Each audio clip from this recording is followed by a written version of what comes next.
This is Upon a Distant Star, Book 1, 4 Kingdoms. Chapter 1, Mysteries and Victories. X wondered how much of his too long life would be spent drawing the short stick. 3 orbits ago, his father tasked him with identifying the source of the Forestian rumor regarding a Mortadel child. The possibility that some Forestian had managed to successfully reverse the curse of Mortadel infertility concerned the handful of remaining men for many reasons, most of which X did not yet understand. Did this child exist, or was it all just a Forestian myth? For almost 9 centuries, Mortadels, like X, had been the infertile hybrid species created by men inseminating the Homo noscensis, aka the Noski.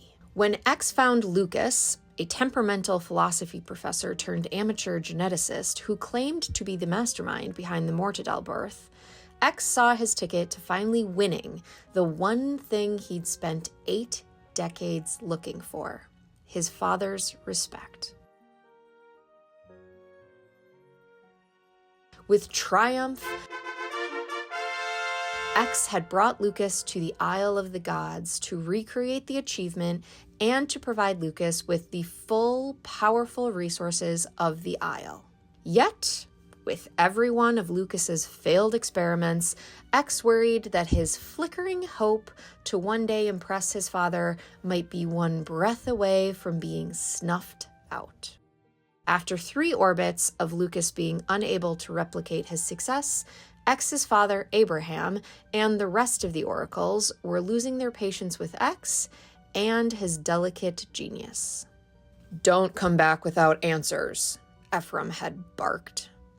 Standing beside Ephraim, Abraham, with his robed forearms cradled across his stomach, looked like a sleeping crimson bat. The creases at the corners of Abraham's eyes seemed to dig more deeply with the agony of a father's expected disappointment coming to fruition. X would have gladly avoided the oracle's lair in perpetuity. Unfortunately, all the power in all the known worlds sat down there, rotting with the last of the humans. If X's life were to have any meaning at all, it would come from succeeding at the task before him. And thus, off he went, per their instructions, to get answers from Lucas.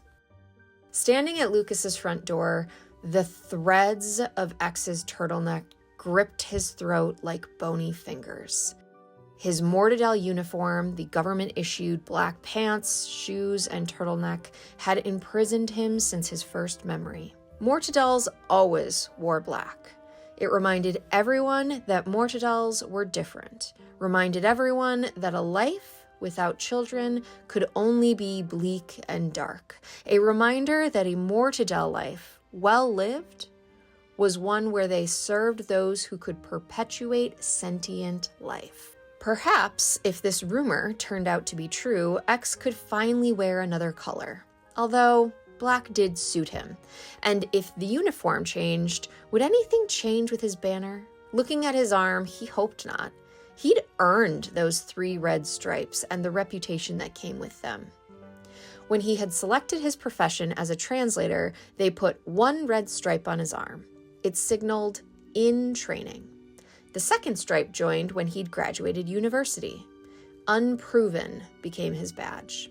And finally, after a decade of working in the field, traveling across the continent to cultures most had never seen or even heard of, he'd received the final 3rd stripe. Expert was now his banner. That happened 50 orbits ago. Although X spoke 32 languages fluently, he had made a name for himself for his ability to interpret the unspoken. Using body language and cultural context, X translated the sentiment of his subject more than the direct language.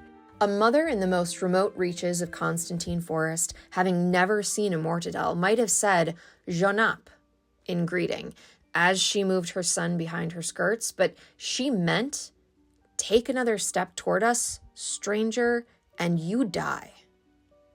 Despite the global community commending X's prowess and successes, Abraham refused to demonstrate fatherly pride in any achievement outside science with any of his children. A staunch believer in the superiority of mortadels for their intelligence and lifespan, Abraham had encouraged all of his offspring to go into fields that could help solve the only problem worth solving: mortadel infertility. Abraham had advocated for all Isle of the Gods resources to go towards solving this issue. However, the rest of the oracle disagreed with Abraham's theory that mortadel barrenness could even be solved. They saw it as a fact of nature, punishment bestowed by this world for the unholy procreation of man and Naski. Instead, they voted to allocate resources to solving Homo sapien infant mortality. Unfortunately, neither issue had found resolution from Isle scientists. The humans were almost extinct, and mortadels were not with child. When the rumor of a mortadel giving birth to a viable child bubbled up from the forest, X finally had his opportunity to contribute to the only thing about which Abraham cared: extracting information from hostile, secretive Forestians required mountains of finesse that the oracles had agreed only X possessed. And proving them right, he found Lucas. Quickly, even. But now, the longer Lucas failed, the more the neck of X's sweater felt like a collar he longed to break free from and sever the leash that tethered him to the Isle of the Gods and his thirst to please his father. X balled up his fist, angry. Why did his entire existence need to serve the humans and their perception of value? He had learned so much about the meaning of life from his travels, from experiencing other cultures, yet here on the so-called Isle of the Gods, they only cared about the continuation of their own bloodlines. Why prioritize this singular focus? Why wasn't X good enough for the value that he brought here and now?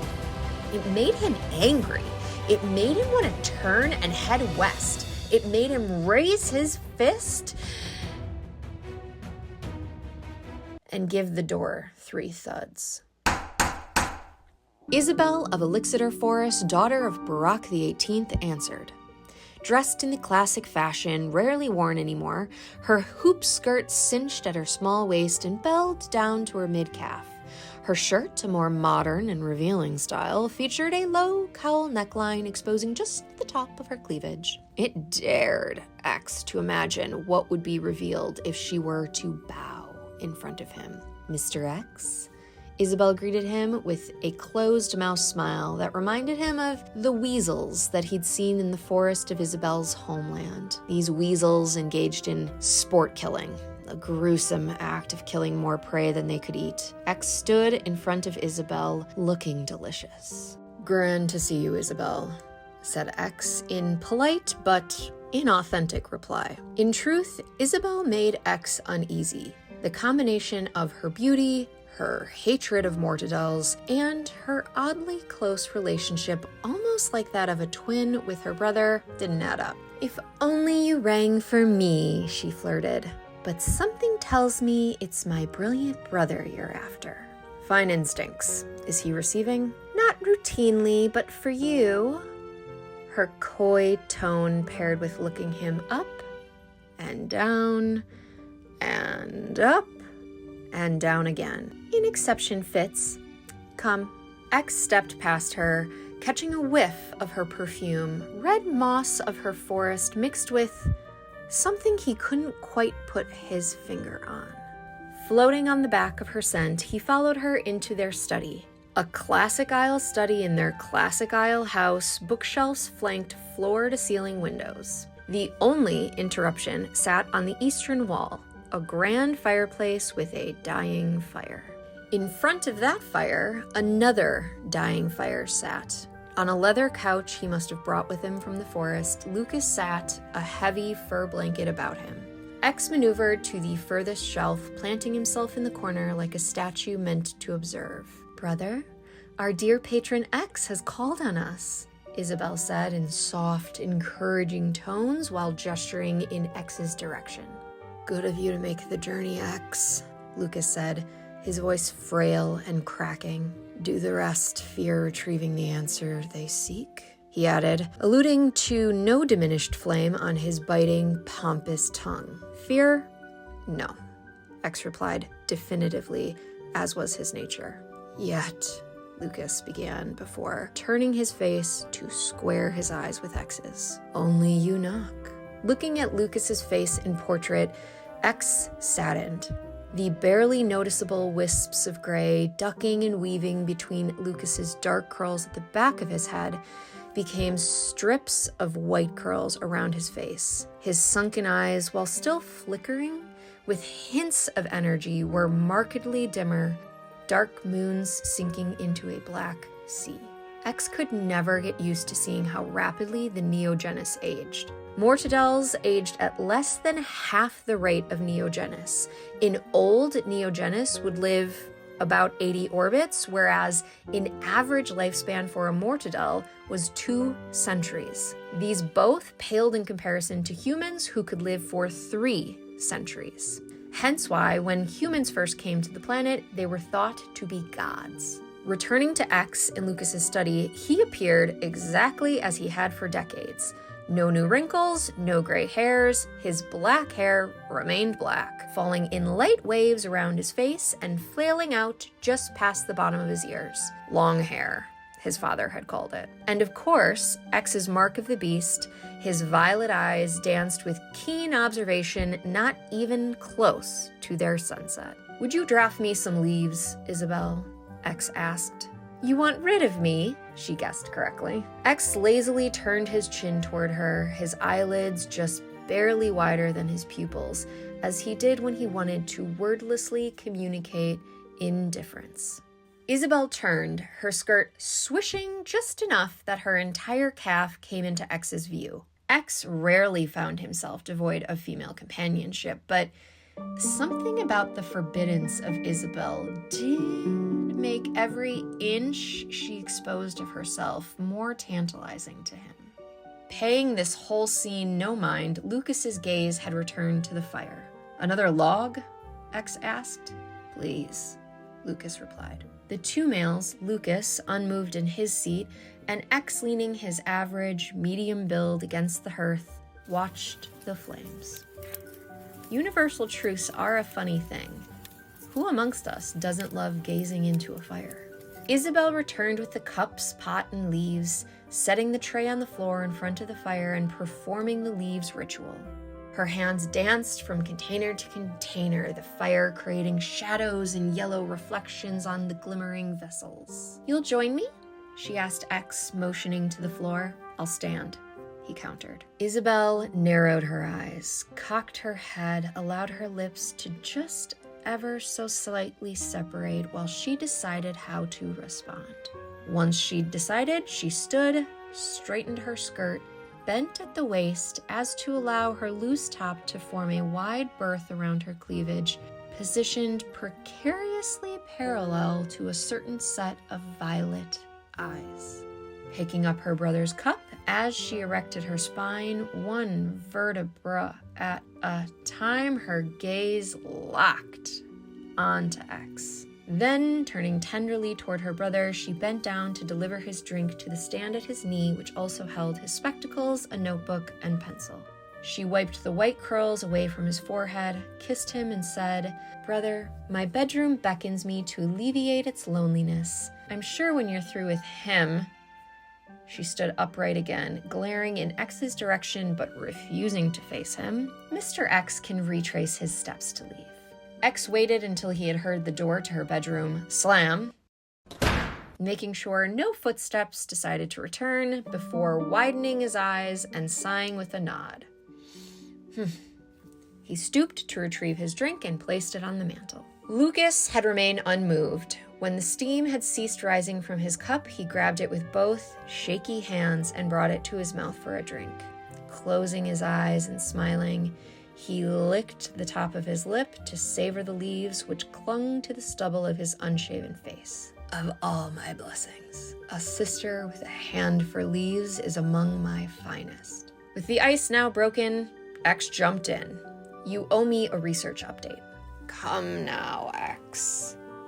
I engage in such little conversation. Why bore me with predictability? Weariness. You should have obliged my sister's request for you to sit. That which wears thin is not body, but patience. But patience, elixir, brews in your cup.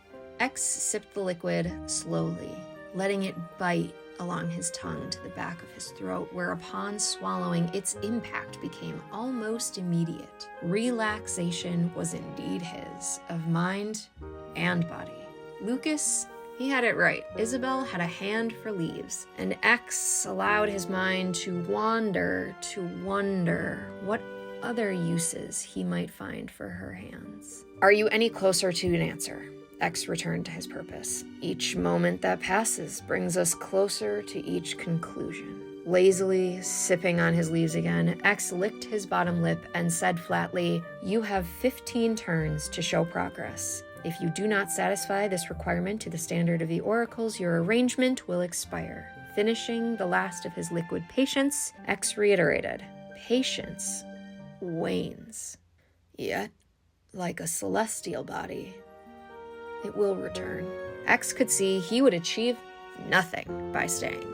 He still gave Lucas a stern stare for posterity. Lucas had always treated X with indifference, the genius forced to entangle with the hired help. Yet this cool reception did concern X. Despite his hopes for Lucas, X would likely soon need to return to the forest and re-examine the clues to find a new solution.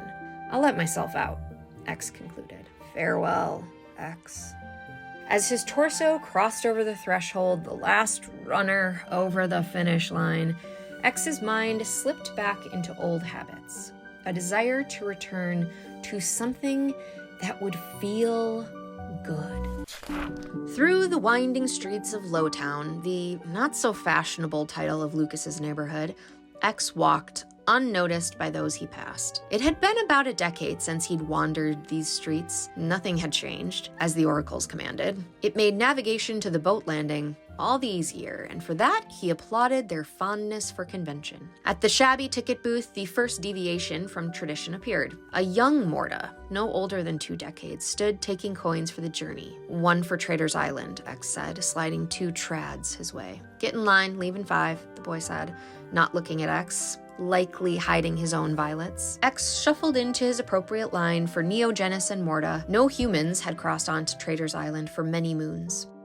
Across the dock, a Noski mother and son waited. Both had all the traditional markings of the Noski, under 5 foot, smaller heads, and short pincer thumbs. They would continue past Trader's Island, bound for the worker housing on the East Shore.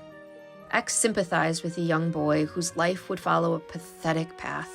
Serve the Neogenis, wed, make more children to do the same. As X was wont to do, he composed prose in his mind, which might someday make it to paper, to consider the scene. How fickle is this world's code, rewarding seized power, the rest doing as they're told. For those who would lend their logic and their life, without heirs, who cares for their dreams or their strife? As X boarded the ferry, a sight he knew all too well strode toward him. "M, good to see you, old friend." M responded with a wide grin containing 4 front teeth. Just 1 less than the last time X had seen the old ferry operator. Time was finally coming for the old Mort. Their handshake was interrupted by the ticket booth operator. "Everyone's aboard, Captain." "Good, me lad." What kind of accent is this? I don't really know, but this is what you're getting from me. "I want you to meet a friend of mine. Mr. X here is a translator." His accent is something else. "He speaks more languages than there are fish in the sea. Mr. X, you be looking at me replacement, BB." X looked at BB, wondering whose he was and how close he was to the last of them. With the remaining humans dwindling to just a handful, there wouldn't be many new kin created, unless Lucas repeated his previous success, of course. I'm of Ephraim, Bibi said. X tried to muster a smile, but sympathizing with young boys seemed to be a theme. Ephraim was the worst human father a Mort could have. Like most humans, except X's father Abraham, of course, Ephraim preferred procreating with Elzebah for the benefit of creating Neogenes, who would further the father's bloodline. However, unlike most other humans, Ephraim left his Mortadel children and their Noski mothers to fend for themselves. This was particularly brutal because pure Nazcas, on average, only lived 60 orbits, and many, like X's own mother, only lived 40. That meant that many of Ephraim's Mortadel children were left on their own without any family for over a century. Also, unlike Abraham's children, who got the best education and opportunities, most of Ephraim's Mortadel children ended up in jobs that at best required high levels of security, like ferry operation. Now at the starboard of the ferry, X looked back on the island. The tower at the center of Mount Olympus housed all the power on the planet. As a child, he had looked on that tower and wished to grow into a giant. As a giant, he'd drive his fist directly through the tower, down into its underground chambers, leaving no survivors. Would it really be so bad if it all died? If it all just went back to the way it was before they, the humans, arrived? He'd had these thoughts in a time not so long ago, or very long ago, depending on your frame, when he rode this ferry every day. Instead of heading east, he and his classmates sailed north through Sentinel Strait to their protected villages. He wondered what would become of those villages as the humans, and thus the Mortadels, died out. For X, the southern settlements were transactional. He lived there for a time until his mother died, and then he did his duty, traveling the world, attempting to bring the distinct cultures together, always ending up questioning, why? Approaching Trader's Island, all exits to the starboard. That's a new accent for M, but that's M speaking. He shouted it, and in the distance, Bibi relayed the same message to the Noski below deck. See, you're getting a little bit of understanding here of the hierarchy of the individuals in this ecosystem. Okay. Dapperly dressed couples promenaded arm in arm along the Trader's Island shore. The high-class hotels and restaurants lined the western shore, boasting their impeccable views of Mount Olympus. In response, X retreated inland. There, brick streets welcomed him. The island's famously tiny carts rumbled past, accenting every crack in the cobblestones. X thought, noise almost for noise sake. How this world hums with its grand mistake. It robs me of my best friends, they scurry to the sea. Eardrums, street drums beat heavy. Boom, boom, boom, boom. And above it all, celestial by name, my tongue drawls, my thirst sprawls. It seeks a door through which forgottenness crawls. With the promise of quiet and thirst-quenching poison, X ducked into a small pub with a kitschy name. How many people knew that Natura Da, translated from Arbano, meant something's fishy? The thought caught, forcing a very uncharacteristic smile. Inside, the pub looked every bit a traditional Forestian pub. How had they transported, or even afforded, the wood? Even Lucas lacked the lavish furnishings of the house he held in the forest. Yet here, on a no-name back street on Trader's Island, an ornately carved U-shaped bar almost blazed in the red with gold specks wood of the Ingus tree. A working day, the bar only held about half capacity. X took a seat along the left-hand side. A long ago learned rule, he always faced the door. The barmaid deposited a dark ale in front of him, and in her wake, Isabel's scent returned to him. Red moss and something else. His index finger played with the bubbles of his beer, soft and malleable. He dragged them towards the edge of the glass, thinking of her, over and over. How would she sound as he touched her? How would the small, curly strands of chestnut hair that remained untamed at the nape of her neck feel tickling his nose and lips as he kissed her? When he whispered, "Only speak if you say my name," Would she listen? His index finger moved beyond the bubbles, touching the beer just to wet his fingertip. He ran it along the full length of his bottom lip. With eyes closed, he drew the cleavage that she'd wanted him to see on his eyelids and traced his tongue along the wetness, thinking of her. His eyes snapped themselves open with undeniable certainty that someone was watching him. Yet, surveying, no eyes were on him. Instead, he observed a haphazard collection of patrons unlike anything he'd ever seen. Mortadels mixed with Neogenis, mixed with Noski, mouths wagged in every corner in 1, 2, 3, 4, 5 different languages within earshot of X. This was exactly the kind of noise X preferred to the street carts. This was the sound of civilization, of culture, of X's profession. In this little bar on a no-name street in the middle of an island named after a long-dead human who disobeyed the rank and file, that's where X found his meaning of life.